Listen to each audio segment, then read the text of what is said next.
السلام عليكم وردقدقة مقالة الله سبحانه وحاكب الله بطيء دورشة مدحبينها مامولك وقوي بري صوماليا أمانك مقالة أو مات السوي اللوات كي يمشرحين تي وقبضنات وترتمي حلك مدحتين مدى مامولك وقوي بري صوماليا وهذا اسكا حاذيريه هو الدورشة مامولك وقوي بري صوماليا وبناو شرحان حلك مدحتين مدى مامولك وقوي بري مدحبينها مدحبينك وحكاينك waxaan idin la wadaagi doonaa qaabka ay ololaha ay kaga dhaxwadaan hoolka doorashada guuxa xoogan ee ka taagan magaalada Laascaanood ee xarunta gobolka Sool lacagihii ugu badnaa oo lagu kala qaadanayo hoolka doorashada xildhibaanada maamulka waqooyi bari Soomaaliya oo degniin adag loo diray iyo waxaan idin la wadaagi doonaa xaaladda guud ee magaalada Laascaanood oo maanta si weyn kaga duwan maalmihii hore ololaha doorashada madaxtinimada maamulka waqooyi bari maamulkaasi oo maanta yeelanayo madaxweyne rasmi ah Firdhiye ayaa hogaaminayo ololaha doorashada xoogiisa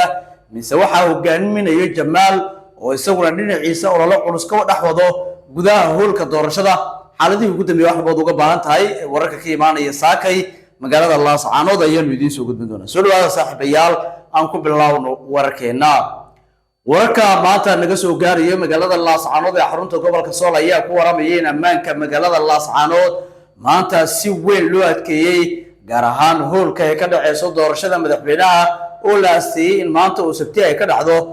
xarunta magaalada Laascaanood ee xarunta gobolka Sool waxaana la soo sheegayaa in halkaasi ay ku sii qulqulayaan wafuud kala duwan oo meelo kala duwan ka kala yimaaday kuwaasi oo doonayay inay goobjoog u noqdaan doorashada madaxtinimada ee maamulka waqooyi bari Soomaaliya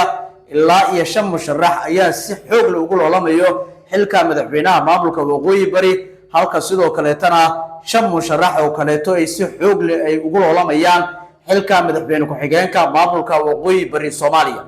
hadaba doorashada maanta dhaceysa ayaa waxa ay tahay mid si weyn indhaha lagu hayo iyada oo ay dadka siyaasadda rogrogana ay si weyn kaga hadlayaan qaabka doorashada ay ku bilaabatay ololaha xoog leh ee magaalada Laascaanood ka soconayo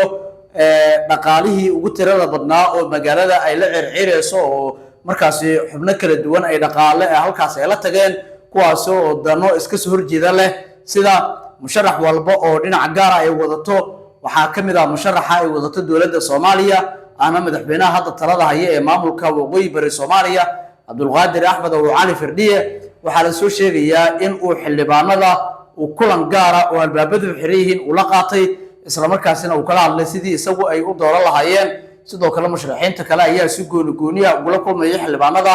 iyaga oo ay kala hadlayaan in iyagu ay doortaan doorashadan waxa saameynta xasaasiga ah ama saameynta gaarka u yeelayo waxa ay tahay in loolanka marka laga soo tago siyaasiyiinta gobolka Sanaag iyo kuwa gobolka Sool in ugu dhaxeeyo ay jiraan darafyo kale oo arintan ku lug leh sida musharax Jamaal oo la rumaysan yahay inay wadato kooxda madaxweynaha hore ee Soomaaliya Maxamed Cabdullaahi Farmaajo iyo musharax Firdhiye oo ay wataan kooxda Filla Soomaaliya marka arinta gaarka ah ee doorashada xiiso u sii yeelayso ayaa taasi ah maanta ayaana indhaha lagu hayaa magaalada Laascaanood dadweynaha Soomaaliyeed waxay sugayaan maamulka waqooyi bari Soomaaliya hoggaanka cusub uu yeelan doono iyo jihada siyaasadeed ee maamulkaasi uu aadi doono haddii la dooran doono siyaasi si samata bixin kara maamulka waqooyi bari Soomaaliya oo dagaal adag uu la galay Somaliland kadib ku guuleystay in maamul uu dhisto kaasi oo marka hore SSC qaatuma la oran jiray laakiin hadda maamulka waqooyi bari loo bedelay aqoonsi rasmi ah ka helay dawladda Soomaaliya hanaankiisa dawladnimo la soo dadejinayay ugu dambeyntiina maanta ay Laascaanood iyo guud ahaan dadka reer qaatumay u tahay maalin weyn oo madaxweyne iyo madaxweyne ku xigeen ay yeelan doonaan kuwaasi oo ah madaxweyne rasmi ah iyo madaxweyne ku xigeen rasmi ah hadaba waxa rabnaa si aanu wax idin kaga sheegno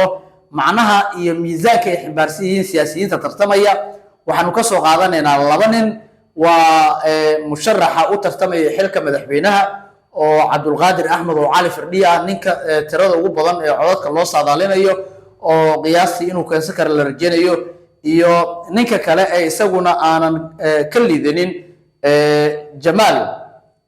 wasiirkii hore qorsheynta ayuu ahaa kooxda nabadda nolol ayuu ka tirsan yahay dhinaca kale musharaxa Firdhiye isaguna waxuu ka tirsan yahay kooxda damul jadiid gaar ahaan xisbiga xasan sheekh dhawaan uu samaystay ee wadajirka iyo cadaaladda marka labada nin waxaan rabaa inaan idinkala wadaago si aad uga ogaataan damacooda doorashada firdhiye qayb yar waraysi uu bixiyo ayaan idila wadaagayaa sidoo kale waxaa idila wadaagayaa qayb ka mid ah jamaal waraysi uu bixiyey isaguna waxa ay labaduba ka hadlayaan xaaladda samata bixinta ay u baahan tahay maamulka waqooyi bari Soomaaliya ama u baahan yahay maamulka waqooyi bari marka ku hormaro ninkan la leeyahay jamaal firdhiye ay dambeeyo jamaal wuxuu ka hadlayaa arinta laas qoray sidaan ognahay waa xarunta ganacsiga maamulka waqooyi bari laakiin Puntland ciidamo iyo waxa ay u dirtay dhawaan markaas ciidamadeeda badda waxa uu weerar afka ku qaadayaa maamulka Puntland firdhiye isaguna waa hadlayaa waxyaabaha uu ka gaabiyay iyo waxyaabaha uu hadda doonayay inuu soo kordhiyo ayaa uu markaas ka hadlayaa marka bal ila daawo labada nin hadaladooda artaadu wax dhisay hoos ugu reeb musharaxiinta kale ee ragga la loomayo marka madaxweynaha marka dhinac iska dhigna labadan ayaa aad loogu badinayaa musharaxiinta madaxweyne ku-xigeenka u tartamayana abwaanka oo isaguna dawladda ay wadato gudoomiye hore ee baarlamaanka Puntland ayaa loo saadaalinaya inuu madaxweynaha ku soo baxo marka xaaladda guud ee magaalada way degan tahay waxay la circiraysaa muujado kala duwan oo markaasi xaalada aad siyaasadeed oo iska soo horjeeda marka xaaladda guud ee magaalada Laascaanood waa sidaas xarunta baarlamaanka ayaa hadda ay xubnaha musharaxiinta ay sii tagayaan sida wararka hordhaca ay sheegayaan marka artayda ku aadan warbixinada soo idil hoos ugu reeb waxaan rabaa marka labadan nin fiiro gaar ah hadaladooda waxa idinkaga baxa yaa rabaa inaad nugula wadaagtaan qaybta hoose ee faalada dadweynaha mid lacayna wararkaanse nabadgelyo bal ka waran saaka shucuurtaada waxaad gelaysaa howlkii doorashada maanta waa maalin weyn oo taariikhi ah waa maalin aynu doonayno inaynu mar kale qorno far waaweyn ku qorno mustaqbalka iyo masiirka dadyowga ku dhaqan deegaanada maamulka ama dowlad goboleedka waqooyi bari waxaana haysaad ka warqabtaan murashax u tartamaya mar labaad inuu hogaamiyo xilka u sarreeya ee dowlad goboleedkan waxaan dareemayaa inaan ahay qofka mudan keenay guushan kuna guulaysan doona su-aashaasu qofkii la weydiin lahaa aniga maahe kuwii ka soo horjeeday in laysraaco maamulka la dhiso su-aasha xaq lagu leeyahay waxaan ka rajaynayaa waxa ay reesiyeen ka rajaynayaan oo in Cabdiqaadir guulaysto askartaan ku biiriyaa markaa dilaha ka dhigo wanaagsan musharax aad iyo aad baa saxaysan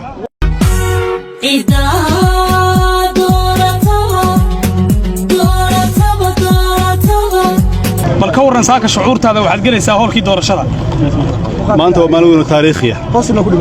waa maalin aynu doonayno inaynu mar kale qorno far waaweyn ku qorno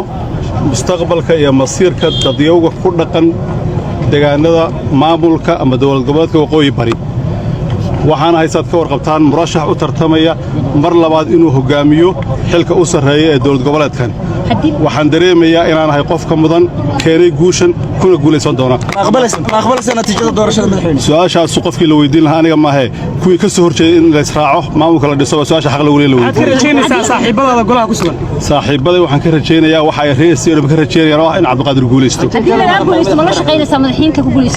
askartaan ku biiriyaa markaa dilaha ka dhigo